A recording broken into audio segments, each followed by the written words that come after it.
काषाय वस्त्रं करदण्डधारिणं कमण्डलू पद्मकरेण शङ्खं चक्रं गदाभूषितभूषणाढ्यं श्रीपादराजं शरणं प्रपद्ये। नमो जन्मभूमी जिथे जन्म झाला, नमो आर्यभूमी जिथे वाढियेला, नमो कर्मभूमी जिथे गुप्त झाला। नमस्कार माझा सद्गुरु दत्तात्रयाला, अवधूत चिंतन श्री गुरुदेव दत्त। साधकांनो, काल आपण बघितलं नृसिंह सरस्वती स्वामी महाराज संगमावर राहत असताना त्या ब्राह्मणाकडे जो चमत्कार झाला, त्यांनी त्या गावाच्या अधिपतीनी, नराधिपतीनी, त्या राजानी सद्गुरूंना वाजत गाजत गाणगापुरात आणलो आणि त्यांना सांगितलं, तुम्ही इथेच राहा, तुमचं अनुष्ठान इथे करा, ही भूमी पावन करा। आणि अतिशय वाजत गाजत त्यांनी सद्गुरूंना गाणगापुरामध्ये आणलं। गाणगापुरामध्ये मठ बांधून सद्गुरू तिथे राहत होते। नित्य नियमाने मात्र अनुष्ठानाकरता संगमावर जात होते आणि हा रोजचा कार्यक्रम अतिशय वाजत गाजत समारंभासहित होत होता। गाणगापूर जवळ कुमसी नावाचं जे असलेलं गाव आहे, त्या गावामध्ये त्रिविक्रम भारती नावाचा एक महामुनी राहत होता। अतिशय विद्वान, ज्ञानसंपन्न असा तो मुनी होता। तो 3 वेद जाणणारा पण होता, यती होता, संन्यासी होता, ब्राह्मण होता आणि तो रोज नरहरीची मानस पूजा करायचा। हा त्याचा नित्यनेम असे। मानस पूजा फार लोकांना माहीत असेल। आद्य शंकराचार्यांनी मानस पूजेवर एक श्लोक पण लिहिलाय, रत्ने कल्पितमासनम हिमजले स्नानंच दिव्यांबरम। म्हणजे मनामध्ये त्या इच्छित देवतेची मूर्त ठेवून एकाग्र होऊन ध्यान करून त्या मूर्तीची पूजा करणे मनामध्ये, त्याला मानस पूजा असं म्हणतात। हा मानस पूजा करायचा आणि त्याला ज्या वेळेस आमच्या सद्गुरू नृसिंह सरस्वतींविषयी कळलं, त्यावेळेस तो त्यांना अद्वा तद्वा बोलला की हा कसला संन्यासी, हा तर संन्यास आश्रमाला दांभिकपणा आहे। सद्गुरूंना तो दांभिक बोलला, त्याला माहित नव्हतं। सद्गुरूंची त्यांनी निंदा केली, त्याला माहित नव्हतं। सद्गुरूंनी मनामध्ये विचार केला आणि एक दिवस त्या राजाला सांगितलं की तो त्रिविक्रम भारती कुमसीला कोणी राहतो, तो माझी निंदा करतोय, मला दांभिक म्हणतोय, चला जाऊ आपण त्याला भेटायला। असं म्हणून सद्गुरू निघाले। बर सद्गुरू निघाले तर राजाने सुद्धा अश्वदळ, पायदळ, हत्ती, अंबारी, नाना अलंकार आणि खूप मोठा हा लवाजमा घेऊन ते त्रिविक्रमाला भेटायला आले। त्रिविक्रम मानस पूजेमध्ये बसला होता, पण आज काही केले त्याला मानस पूजेमध्ये नरहरीची मूर्ती दिसेना, अस्वस्थ झाला होता।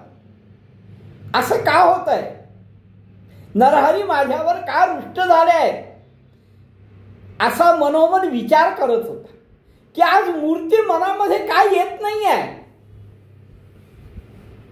आणि त्याचं लक्ष समोर गेलं तर समोर हा सद्गुरू लवाजमा सहित नृसिंह सरस्वती येत आहेत। तो आश्चर्याने बघायला लागला, कारण त्याला त्या सगळ्यामध्ये सगळे दंडधारी दिसायला लागले, सगळे यती दिसायला लागले, संन्यासी दिसायला लागले। तो पुन्हा पुन्हा बघतोय तर सगळे यती आहेत, सगळे संन्यासी आहेत आणि मधोमध पालखीमध्ये बसलेली आमच्या सद्गुरूंची मूर्त, आमचे सद्गुरू नृसिंह सरस्वती हे त्याला नरहरी रूपामध्ये दिसायला लागले. आश्चर्य केलं. स्वतःची चूक त्याला समजली. सद्गुरूंना त्यांनी साष्टांग नमस्कार घातला, आपली चूक मान्य केली, पश्चाताप झाला. काय काही काही वेळेस अघटित घटना घडल्या आपल्या शारीरिक प्रकृतीबद्दल, मानसिकतेबद्दल किंवा आर्थिकतेबद्दल. सद्गुरूंच्या कृपेने काही घटना घडल्या, तरीही काही लोकांची श्रद्धा बसतच नाही. केवढ्यापुरतं ते क्षमा मागतात. पण इथे तसं नाही. त्रिविक्रमाला मनापासून पश्चाताप झाला. पश्चाताप हा मनापासून व्हायला पाहिजे. आपण केलेल्या कृत्याचं परिमार्जन सर्वात जास्त पश्चातापामध्ये आहे. पुढे अध्याय तो आहेच की कुठल्या पापाचं क्षालन कशामध्ये आहे. तर त्यावेळेस पश्चातापाला फार महत्व आहे. त्रिविक्रमाकडनं चूक झाली, सद्गुरूंची निंदा केली, पण सद्गुरूंचं हे रूप बघितल्यानंतर तो भानावर आला, आपली चूक मान्य केली आणि आपली चूक मान्य करून त्यांनी पुन्हा तशी चूक कधी केली नाही. हे विशेष.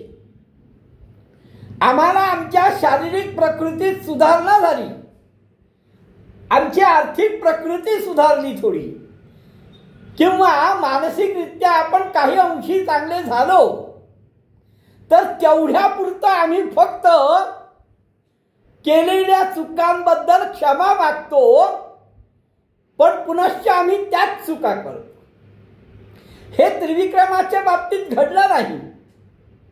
त्यांनी परमात्म्याची म्हणजे आमच्या सद्गुरूंची अतिशय एकाग्रतेने स्तुती केली. स्तुतीमध्ये अनेक विशेषणं त्यांनी लावली. तो म्हणतो, ज्याप्रमाणे कुरुक्षेत्रावर अर्जुनाला श्रीकृष्णाने विश्वरूप दाखवलं, त्या पद्धतीने तुम्ही मला इथे दाखवलंय. तो म्हणतो, तुम्ही भक्तवत्सल म्हणून तुमची कीर्ती आहे आणि त्याची प्रचिती मला आली आहे. आम्हाला प्रचिती येऊन सुद्धा आमचा विश्वास बसत नाही, आमची श्रद्धा बसत नाही. पण हा म्हणतो, तुम्ही भक्तवत्सल आहात याची आम्हाला प्रचिती आली आहे. आमची बुद्धी कुंठित झाली आहे, तुमचं वर्णन करणं अशक्य आहे. अहो, तुमचा महिमा अनंत आहे जगद्गुरु. अशा प्रकारे आमच्या सद्गुरू नृसिंह सरस्वतींची त्यांनी अनेक प्रकारे स्तुती केली. सद्गुरूंना ती स्तुती ऐकून आनंद झाला. एक लक्षात घ्या, मी कालही सांगितलं, सद्गुरू स्तुतीने किंवा तुमच्या पूजेने संतुष्ट होतात हा तुमचा गैरसमज आहे. सद्गुरू संतुष्ट होतात हे तुमची आंतरिक असलेली त्यांच्याबद्दलची ओढ, एकाग्रता, एकनिष्ठता आणि त्यांच्यावरील असलेला मनापासूनची श्रद्धा, यामुळे ते संतुष्ट होतात. यांनी ज्यावेळेस सद्गुरूंची स्तुती केली, पण आंतरिक त्याला जो पश्चाताप झाला होता, आंतरिक तो सद्गुरूंची एकरूप होण्याचा प्रयत्न करत होता, ती त्याची एकनिष्ठता, त्याची श्रद्धा, हे बघून खरं संतुष्ट झाले. येणे परिश्री गुरुसी करिस्तोत्र बहुवसी, श्री गुरुमूर्ती संतोषी दिधला वरतये वेळी. आणि सद्गुरू संतुष्ट झाल्यानंतर ते वरप्रदान देतात. परमात्मा संतुष्ट झाल्यानंतर वरप्रदान देतात. अनेक तपस्व्यांना, अनेक साधकांना वरप्रदान जे मिळतं ती त्यांची साधनातली एकाग्रता, एकनिष्ठता आणि श्रद्धा बघून मिळतं. हे प्रामुख्याने लक्षात घ्या. त्या त्रिविक्रमाला त्यांनी वर दिला आणि काय म्हणाले बघा, सद्गुरूंचं वाक्य ऐका, तुष्टलो तुझ्या भक्तीशी. भक्तीशी हा शब्द अत्यंत महत्वाचा आहे. तुझ्या पूजेशी किंवा तुझ्या दक्षिणेशी किंवा तुझ्या स्तोत्राशी नाही. तुष्टलो तुझ्या भक्तीशी. तुझी भक्ती बघून मी संतुष्ट झालोय. तुझी भक्ती बघून मी आनंदित झालो आहे. तुला सद्गती नक्की मिळेल. तुला पुन्हा पुन्हा जन्म नाही रे, पुनरावृत्ती नाही. तुझं साधेल परमार्थ. तुला परमार्थही प्राप्त होईल. ईश्वरी ऐक्यार्थ. ईश्वराशी तू एकाग्र होशील. असा वर सद्गुरूंनी त्याला दिलाय आणि ते आपल्या स्थानी निघून गेले. त्याला म्हणाले तू इथेच थांब, तू इथेच थांब, तुझी मानस पूजा चालू दे. तुझी भक्ती बघून तू संतुष्ट झालाय. फक्त तुझ्यात जो दुर्गुण होता, मला जे दांभिक म्हणत होता, हे बघण्याकरता म्हणून मी इथे आलो.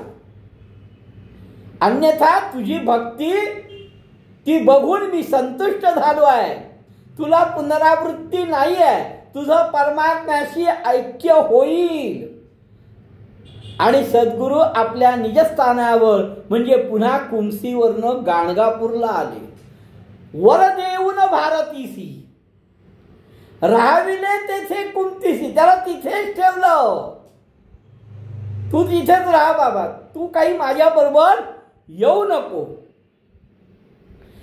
आणि काही क्षणात सद्गुरू गाणगापूरला आले. सिद्ध म्हणतो हा आहे गुरुचा महिमा. आणि म्हणूनच ते त्रैमूर्ती आहेत. तुम्हाला दिसाला नररूपी दिसतात, पण ते नररूपी नाहीत. ते सद्गुरू आहेत, त्रैमूर्ती आहेत, त्रिकालज्ञानी आहेत, त्रिकालदर्शी आहेत.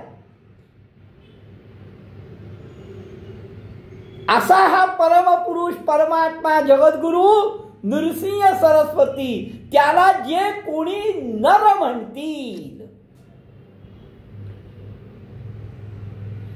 असा एवढा ज्ञानवंत त्रिकालदर्शी त्रिकालज्ञानी जगद्गुरु भक्तवत्सल परमात्मा असलेला त्रैमूर्तीचा अवतार नृसिंह सरस्वती, याला जे मनुष्य म्हणून संबोधतील तेच यमपुराला पोचतील. आणि किती 7 जन्मापर्यंत. सद्गुरूंवर शंका, सद्गुरूंवर संशय, सद्गुरूंची अवहेलना, गुरुवाक्य न मानणं, या सगळ्या गोष्टी त्यामध्ये आल्या आहेत. कारण तुम्ही मनुष्य म्हणून संबोधताय आणि जे मनुष्य म्हणून संबोधतायत ते 7 जन्मापर्यंत नरकामध्ये यमपुरामध्ये जातील. सिद्ध सांगतोय बरं. गुरुर ब्रह्मा गुरुर विष्णू. गुरु म्हणजे ब्रह्मा, गुरु म्हणजे विष्णू. गुरु तोची गिरिजा रमणू, म्हणजे गुरु तोच शिव. गुरु म्हणजेच ब्रह्मा आहे, गुरु म्हणजेच विष्णू आहे, गुरु म्हणजेच शिव आहे, असं वेदशास्त्र सुद्धा सांगतात. वेदांमध्ये शास्त्रांमध्ये सुद्धा हा उल्लेख आहे. वेदशास्त्र सुद्धा सांगतात. म्हणून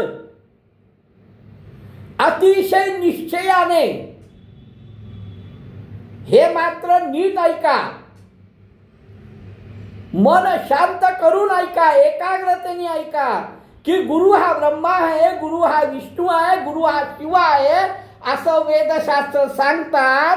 म्हणून अतिशय निश्चयाने एकाग्रतेने सद्गुरूंच्या बोलण्यावर विश्वास ठेवावा, सद्गुरूंवर श्रद्धा ठेवावी, गुरुवाक्य प्रमाण मानावं.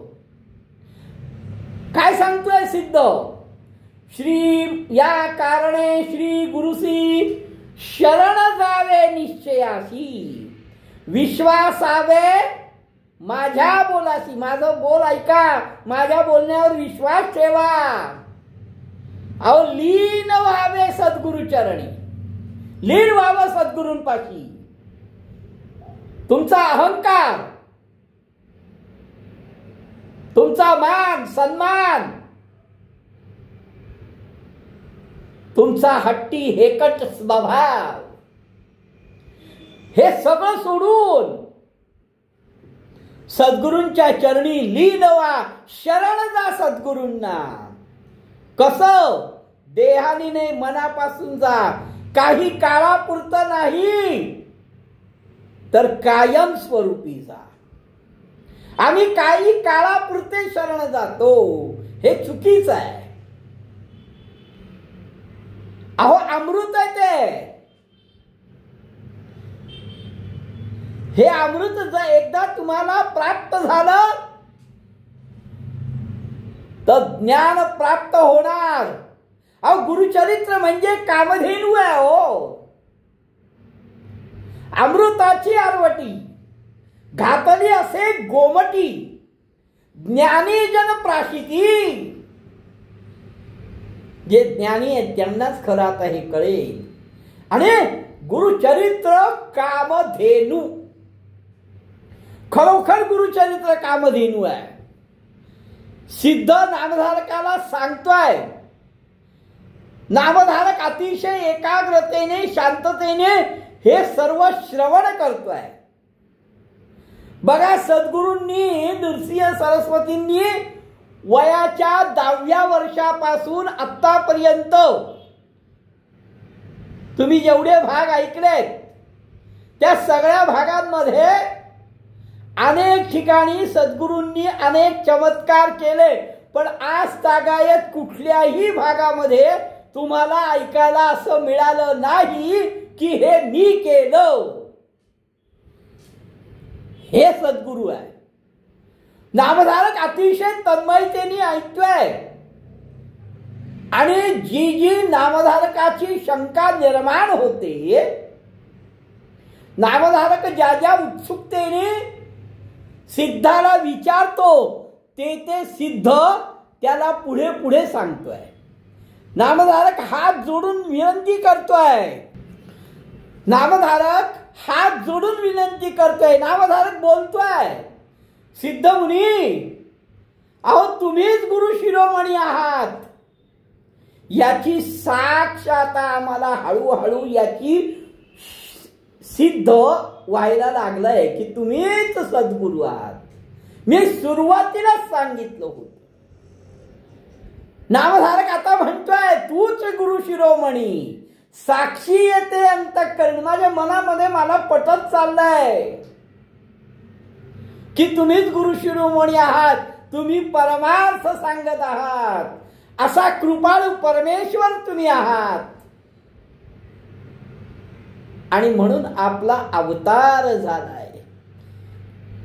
तुम्ही दिसायला योगी दिसताय, सिद्ध दिसताय.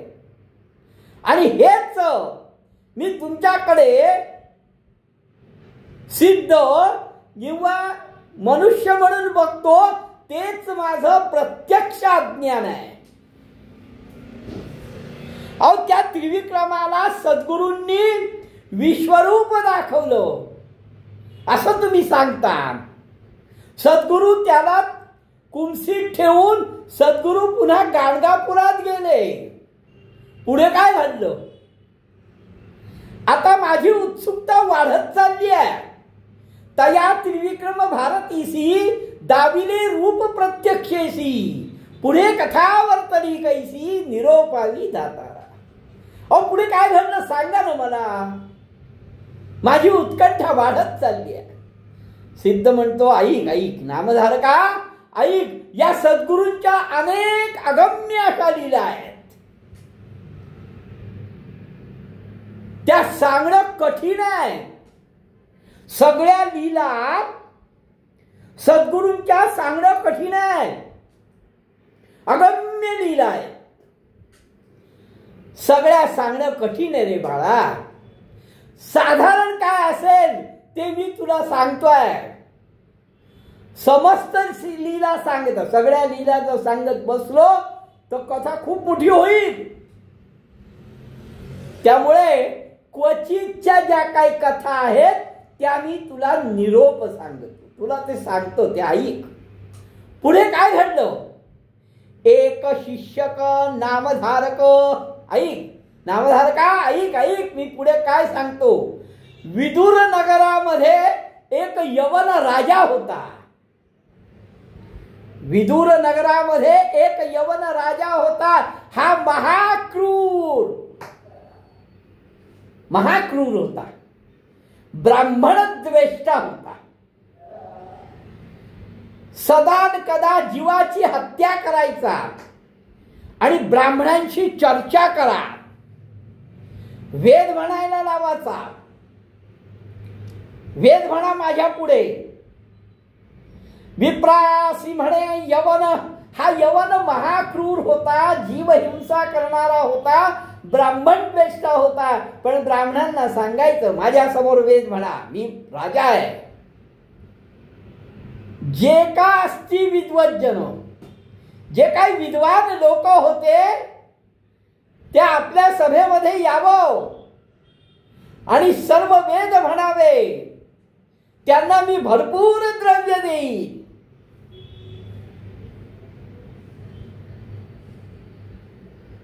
ब्राह्मण द्वेष्टा आहे, ब्रह्मद्वेषी आहे, जीव हिंसा करणारा आहे. पण माझ्या सभेमध्ये अहंकार आहे, पैशाचा, राजोपभोगाचा अहंकार आहे. माझ्या सभेमध्ये येऊन ब्राह्मणांनी वेद म्हणावे. मी त्यांना जे काय दक्षिणा हवी असेल ती मी देईन.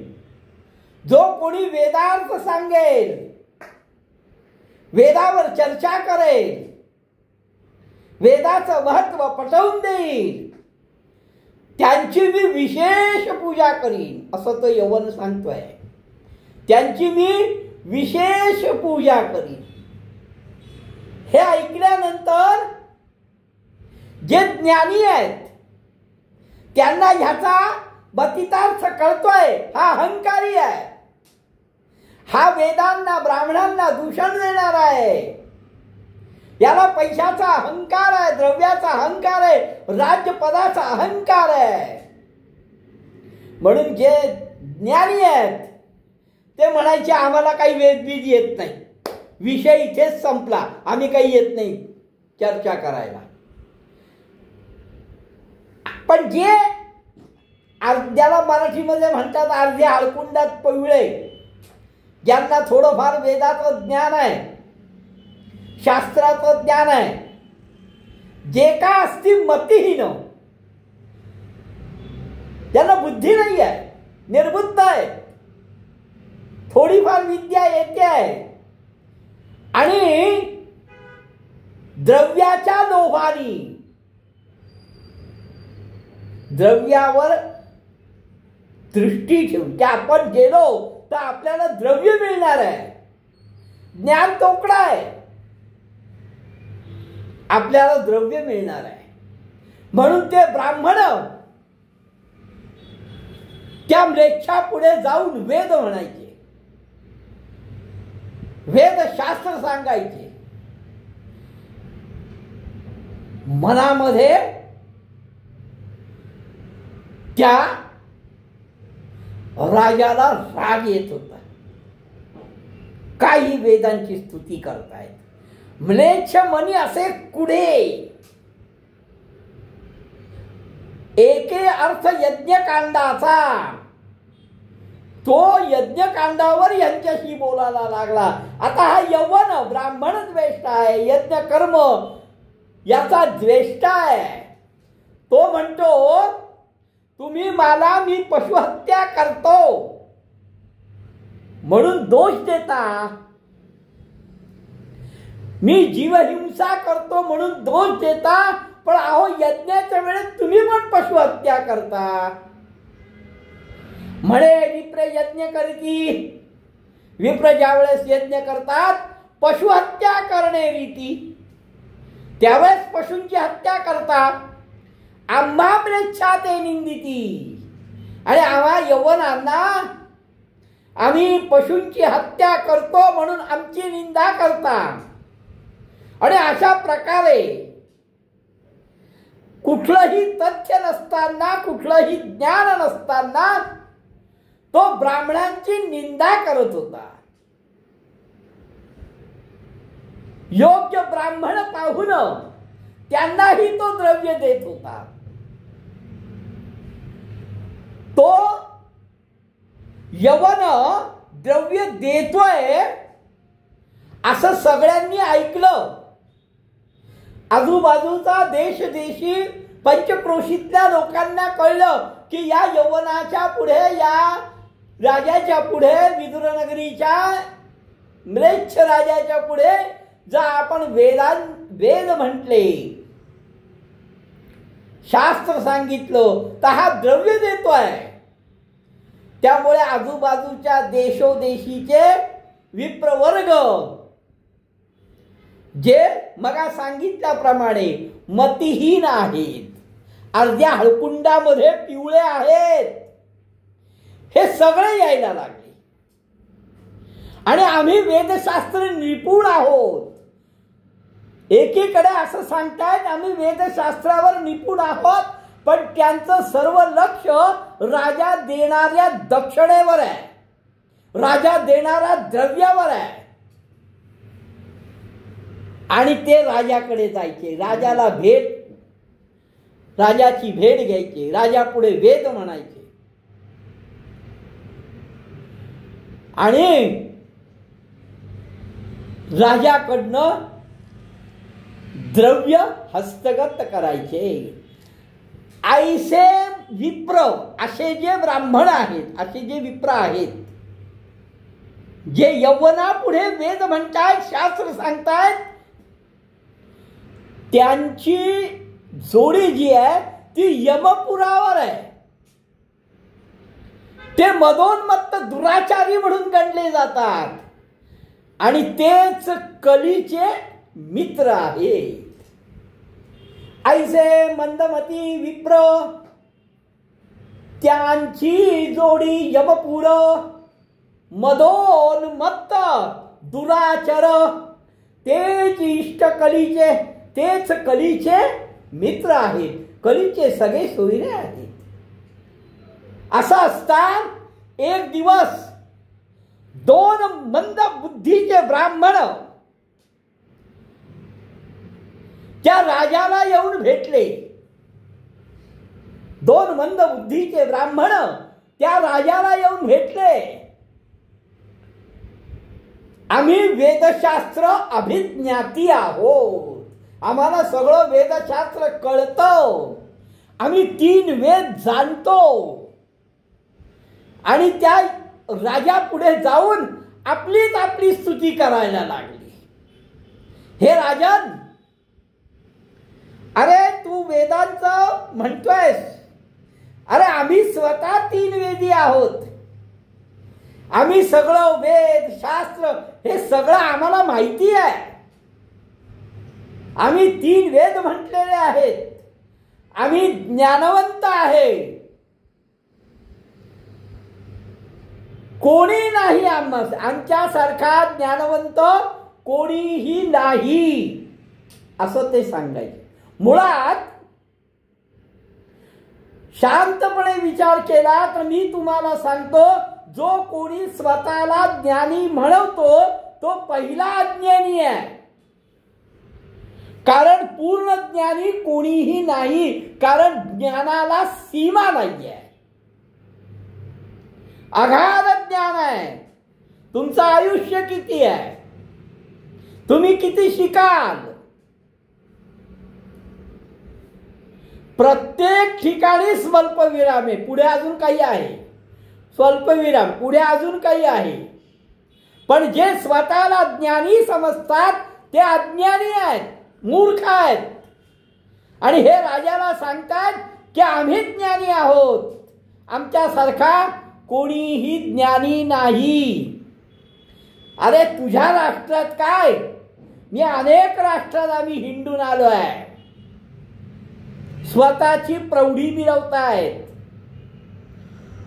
आणि सांगतायत, विप्र म्हणती रायासी कोणी नाही आम्हा सरशी, वाद करावया वेदांशी नसती चारी राष्ट्रात. जर तुझ्या नगरामध्ये कोणी ज्ञानवंत असेल, कोणी वेदशास्त्र जाणकार असेल, त्यांना इथे बोलाव आणि आमच्या बरोबर वेदांवर चर्चा करायला लाव, मग बघ तुला कळेल. मदोन्मत्त आहे हे ब्राह्मण, तो अहंकारी ब्राह्मणद्वेषी राजा आहे. हे मदोन्मत्त ब्राह्मण आहे. फार सुंदर घटना पुढे घडते. पुढे काय घडतं हे आपण उद्या बघू. अवधूत चिंतन श्री गुरुदेव दत्त.